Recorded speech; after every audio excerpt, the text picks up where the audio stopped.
that we've been tracking for you since this afternoon. Family members of some trapped mine workers have arrived at Sibanye Stillwater Beatrix mine outside Theunissen in the Free State.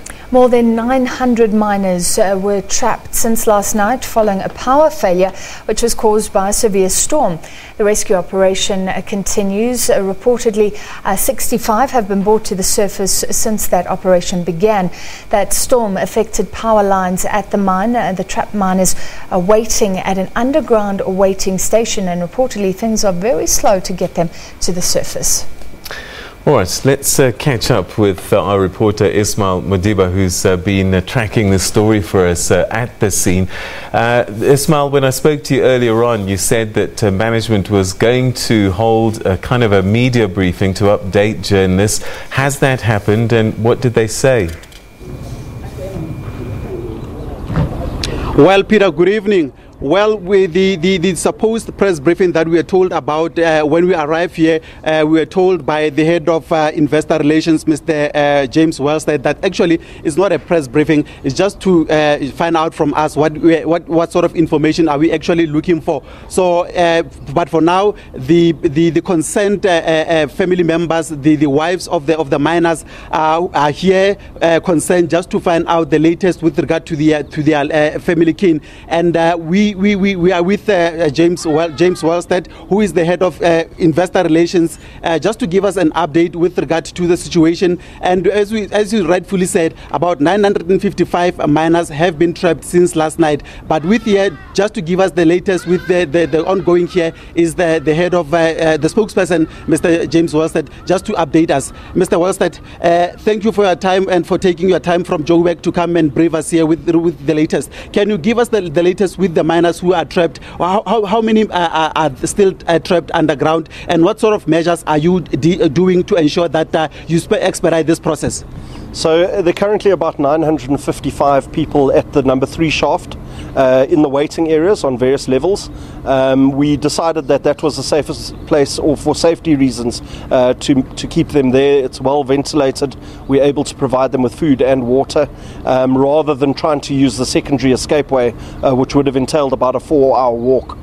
So for now, we're trying to restore power, and so that we can get them out of the mine as soon as possible.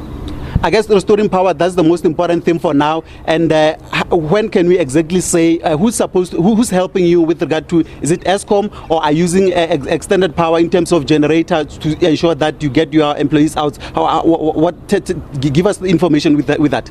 So the whole incident occurred because of a very violent storm, and you can see all of the trees and damage that's been caused around here. It broke basically 2 Eskom power lines that supply power to our mines. So in the morning we were unable to bring the workers up from underground to surface.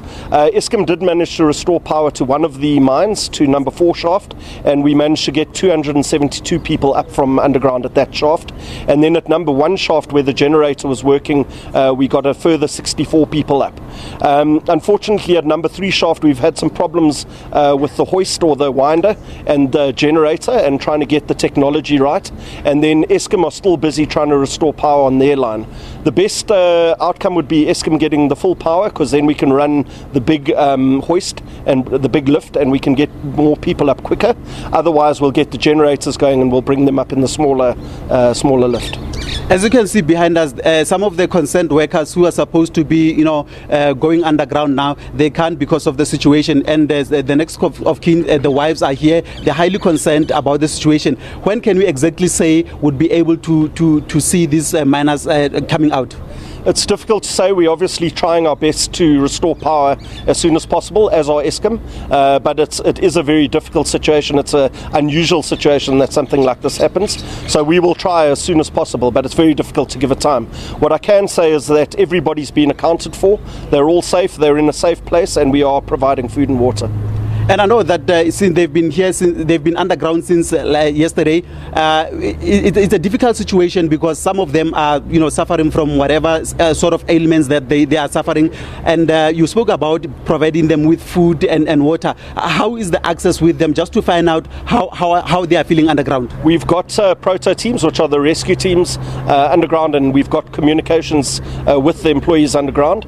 Obviously, we do have the names of people who need chronic medication, etc., and we've got that ready. We've got our medical aid teams, our medical teams here on site, ready for when they come up.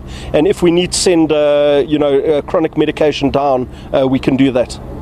Well, there you have it, Peter, that Mr. James Wellstead, he's the investor relations at this Sibanye Beatrix gold mine. He just flew from Johannesburg just to oversee the situation as to how it's unfolding. It looks like it's going to be a tall order that will still be here throughout the night, just to ensure how the process is running. And the lots of workers who are here, like I said, and the concerned wives wanted to get an update. And that's the situation so far. Peter? Ismael, thanks very much indeed. That's our reporter Ismael Modiba, who's watching that story for us very closely at the site of this unfortunate situation that's playing out at the moment, where we've still got hundreds of miners stuck underground as a result of that power failure, and they just can't get them up the lifts because there's no power.